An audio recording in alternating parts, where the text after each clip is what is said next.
Good morning, folks. Everything new under the sun. Well, there's a lot of things that I could talk about this morning. A couple of things that I want to talk about this morning are the Middle East. We're going to talk about that. We're going to talk about economic collapse possibly coming this fall and why it seems to line up with 1929. If you look at some graphs of the stock market in 1929 versus the graphs from 2018, 2019, looks like we're leading to something, heading to something, and I would absolutely agree. I think we're getting very, very close. The patterns are consistent with what was happening prior to the collapse of the Great Depression in 1929. If you recall, what triggered 1929 wasn't wars, these sorts of things. They were actually trade tariffs, trade battles that triggered the scare on the stock markets and triggered 1929 and the Great Depression that came after that. So pretty significant. And of course, we have the trade issues with China. We also have this end time apocalypse of weather events. Part of the birth pains, part of the shift in the climate. Now, I don't believe that the climate change is man-made. I think there's regular cycles that the Earth goes through. And we're going through a cycle right now, and it's the current solar minimum. We're in the bottom of the solar minimum. Some are calling it, saying it's going to be a Maunder minimum or a super Maunder minimum, where the Earth is sun-spotless for even a longer time and could throw the climate into chaos. And if you look at end-time Bible prophecy, that seems to be what is happening, part of what's happening with the famines, the birth pains, the pestilences that come up because, that bloom because of the change in the climate. And so I don't think it's man-made by any stretch. I think it's God-made. And I think it's part of the natural fluctuations of the climate of the planet. And I think it all plays into the end time, and God has planned it exactly that way. Remember that the earth will be cleansed with fire when the Lord returns. So I think that's going to be the solar maximum. I think God's going to use that. And the Bible says that men are scorched by the heat of the sun, and they blaspheme God for it in the last days when the wrath of God comes. And I think that's because of that period of time, in about 7-8 years, maybe a few less here, depending on when that exactly occurs. That we're right in, I think we're going to be heading into the solar maximum, and God uses that natural fluctuation of the sun, and He's going to use it for His purposes, for the wrath that's going to come up upon the earth, and the men will be scorched with the heat of the sun, because partly it's going to be solar maximum at that point. So we're in solar minimum here. It's going to be starting to swing upwards again, but the damage is done in terms of crop failure, etc. And these freak storms, this is breakingisraelnews.com. Mexico's summer hailstorm, an anomaly explained in prophecy of plagues in Egypt. So they apparently got like 2 meters worth of a hailstorm. So a freak storm that came out, buried the city under 5 feet of ice, leading scientists to ponder whether climate change will lead to a reappearance of the 7th plague to a degree that could be even more destructive than what the Egyptians witnessed before the Exodus. So we have big climate events in the historical Bible references, plagues, famines, floods, all these sorts of things. These are all things happening as part and parcel with the timing of God and the wrath of God that comes upon nations of the earth. Hailstorm hit Guadalajara, Mexico Sunday, burying the city in up to 5 feet thick of ice. Authorities reported more than 200 homes and businesses were damaged, and at least 50 vehicles were swept away. Army and emergency services personnel were called in to clear the streets overnight with heavy machinery. So this is a big deal, and obviously, it's summertime, and you have this massive hailfall. So this is very interesting. We have flooding in China. Look at these images here. This is from Siberian Times. Huge swaths of land and homes are flooded. Flood apocalypse in eastern Siberia kills 5, maroons nearly 10,000 whose homes destroyed or damaged.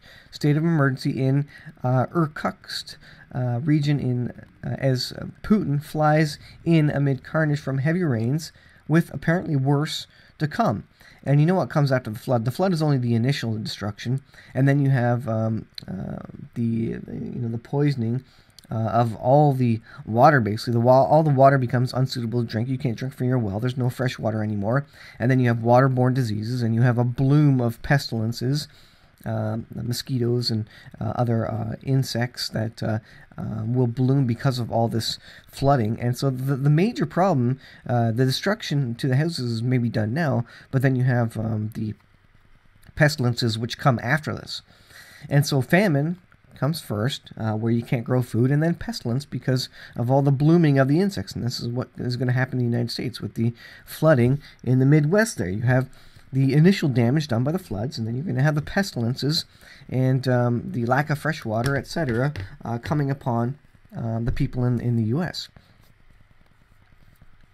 It says 5 people were killed in the Siberian region when hit by strong rains. 2 are missing, 400 injured, 97 admitted to local hospitals. Many people are missing. The worst floods in recorded history in the region totally wiped out 1,200 houses, sweeping away dams and roads. So here looks to be a dam that was affected here. Here is an apartment building. Again, huge floods, and people are, they're not going to be able to live in the first couple of floors of that just because they can't get into the building, and mold, they can't get in and out because of the floodwaters. Here's an image of all the houses being absolutely flooded. And again, these are people displaced. These are people that can't go to work. These are people that can't farm. Farmland's affected. You know what? You look up on the hills in this image here. They're not growing anything up in the hills. It's not suitable for growing. But what you would see, as you can see on the bottom left of this image there, you can see what looks to be a field. This going to be a field they're not going to be able to grow anything in. Maybe even this year, depending on how fast it dries out. And there's going to be famine. There's going to be pestilence blooms, insect blooms from all this flooding. So these people are going to need help, and the help is going to need to come from somewhere else, and it's certainly not going to come from the breadbasket of the U.S. because of all the flooding there. There is lots of food still. We're only in the initial birth pains. It says Putin flew into the flood zone, landing in an industrial city, Bratsk.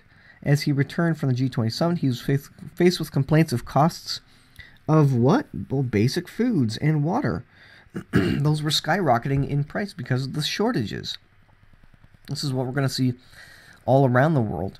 In Mexico, they're going to have issues because of all the meltwater from this, and you're going to see a shortage of food, a shortage of clean water, fresh water for drinking, etc. So this is a big deal.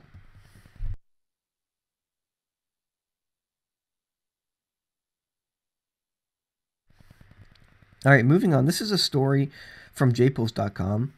New discovery in Jerusalem of in the city of David, 2,000-year-old pilgrimage road. And people don't like this, of course. The Arabs don't like this. Jordan doesn't like this. Why? Because it goes to prove that the Jews have ownership of Israel, and they were there first, and that there was a third temple, and that there was a massive pilgrimage to Jerusalem. So what happened here? So, a sewage pipe burst in the middle of the neighborhood of Silwan, southeast Jerusalem. They sent construction workers in there, and when they were in there, they found what looks to be some old steps, and so they sent archaeologists in there.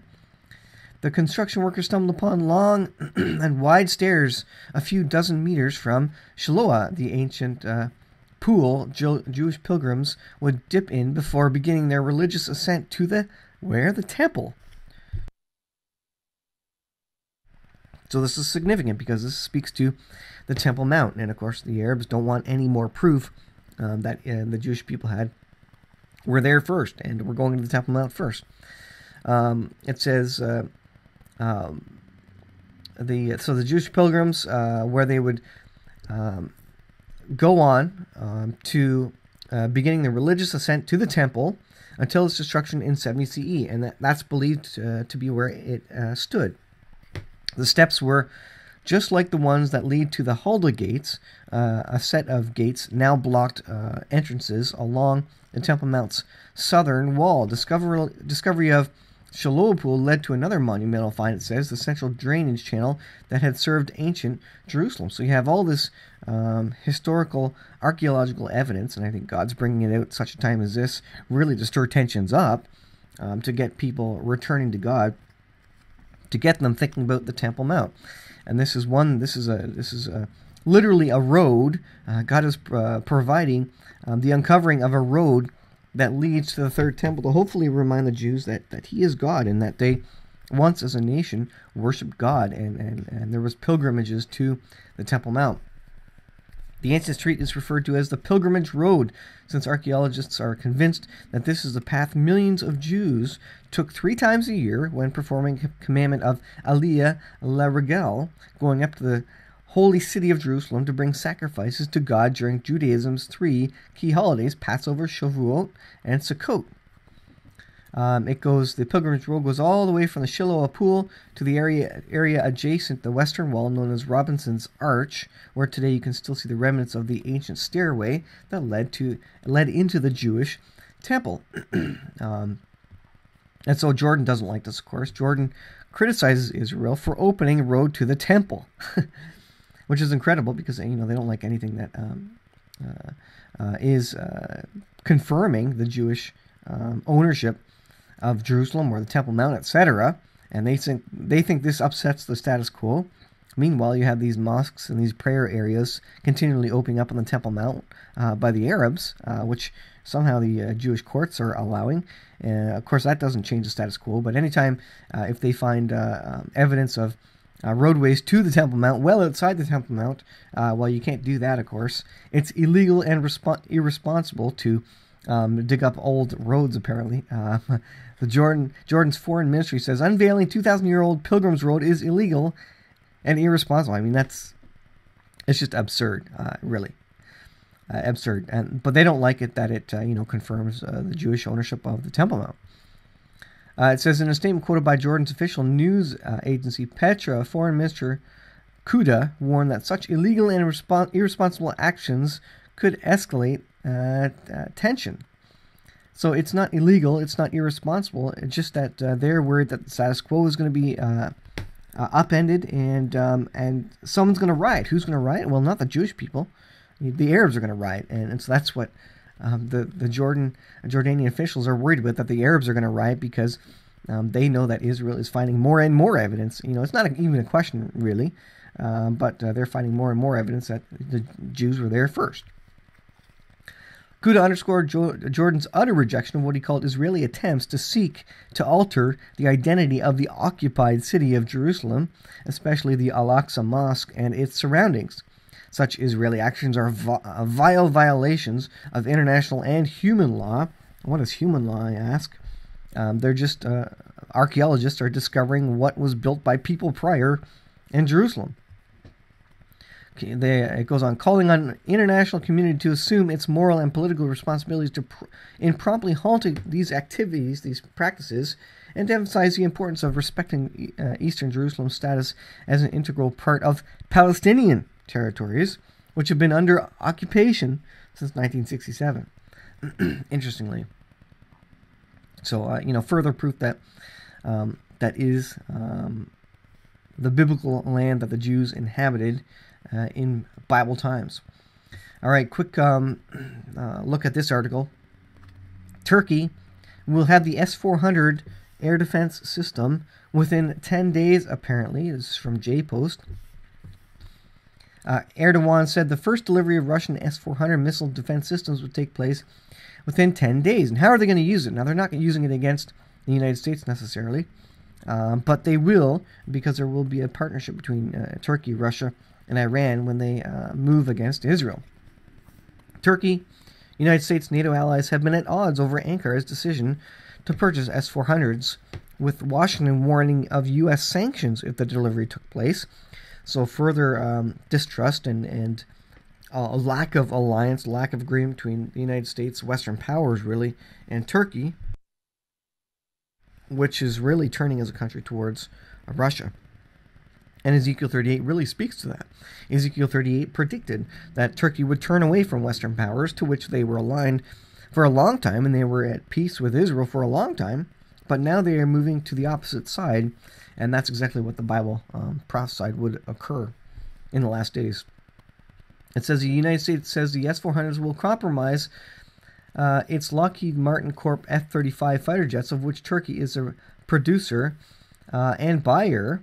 It says Washington has also formally started the process of expelling Turkey from the F-35 program, halting the training of Turkish pilots in the United States, because now Turkish pilots, they will know all about the F-35 system. Now Russia has direct access because they have agreements with Turkey. So Russia will know exactly what the F-35 is capable of, if they don't already, by way of information coming out of Turkey, very likely. So that's a critical situation. Let's move on to the economic collapse, which I think is, which I know is one of the main pillars of end-time Bible prophecy, and it's something that could be coming this fall, and the timing is almost about correct, based on what I understand to be the timeline of the start of the 7-year period, which happens in or around the year 2021. I think the last 6,000, the 6,000th year of man is in or around the year 2028. And I base that off the death of Jesus Christ, which is the milestone event, which kicks off the last 2 days or last 2,000 years of the history of man. And so I believe his death was in or around the year 2028, because he was born a few years prior to the start of the Gregorian calendar. So 2021 is the timeline, and so we need an economic collapse prior to the year 2021, and so we're getting close. We're within a year and a half now of what I think is the kickoff of that 7-year period, and an economic collapse is really needed, I think, to really remove all Western powers and kick us into high gear in terms of end-time Bible prophecy, to really give Russia the green light, and Iran and Turkey the green light to invade Israel without the help of the United States. So in Ezekiel 38, they invade. There's no Western powers reported as standing with Israel in that period of time. And so where are those countries? Well, I think an economic collapse is the exact thing that happens to them. This is from investmentwatchblog.com. This image here shows an overlay of the 1929 stock market versus the stock market as started in December 2018. So we're in the end of the year 2019, and so you can see how it very, very closely follows. Can I do that? Can you see that zoom in? Yes, you can. That image, that graph, very closely follows what apparently was occurring in 1929. So you can see here, as we head into the fall period, another spike and peak in the stock market. That seems to be where we're headed now. So we're in the June period. That's kind of where the last marking of the actual stock market ended off. And so we are heading higher right now. And so if we continue higher into the fall period, look for something after the fall period, or even prior to the January 2020 being the collapse event, which would take out all Western nations from any sort of end-time Bible prophecy. And I think that's exactly what occurs. So the stock market seems to line up. This person went ahead and overlaid it so that we could superimpose it, so we can see that this could be something that's coming up soon. And so the commentary here is December 1928, big initial sell-off. It says we had that in December 2018, Q1 explosion higher in 1929. We did that. It says Q2 1929 was sideways. We did that also, the writer says. July and August 1929, last explosion higher, and that's what we're heading into right now, July 2nd today. High early September 1929, down 50% by November, it says. And again, I think a massive economic collapse is, and I think it's going to be worse than 1929, by the way. The collapse is going to be even worse because we are in an even worse situation. We don't know how to survive without money in this digital world where we pay for things with our cell phones. We don't know how to grow food anymore. We don't have any cash now to pay for things, it's all digital. So you have a crash, and you have people relying on digital banking, being able to tap your debit card to buy groceries. Well, that system's going to be down as we transition to a mark of the beast, a digital electronic system. And so it's going to be even worse than 1929. It's going to be the super Great Depression, if you will.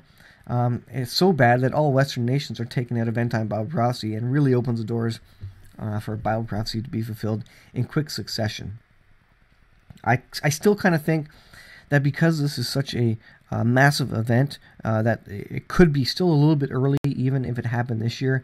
Maybe it happens beginning of next year or middle of next year, and happens just prior to maybe that 7-year period, because people are going to be wanting peace and security.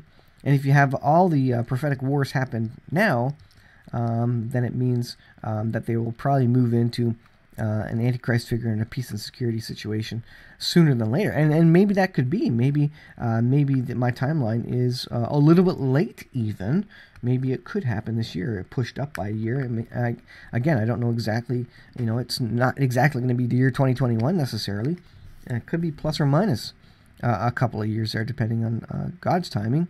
And, or maybe it won't happen for 10 years, but I really don't think so. Based on the situation of the world events, the situation of the world economy, the escalation of events in the Middle East, the state of the United States as it exists right now, I don't think this can go on for another 10, 15 years. I think we're in the countdown now, the final seconds of last day's events, and we're in the crunch now. We're in the birth pains.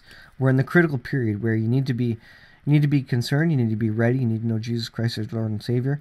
You need to be ready to tell people. When this stuff comes down, when they say what is happening in the world, you can say, you know what, the Bible said this was happening and coming upon us.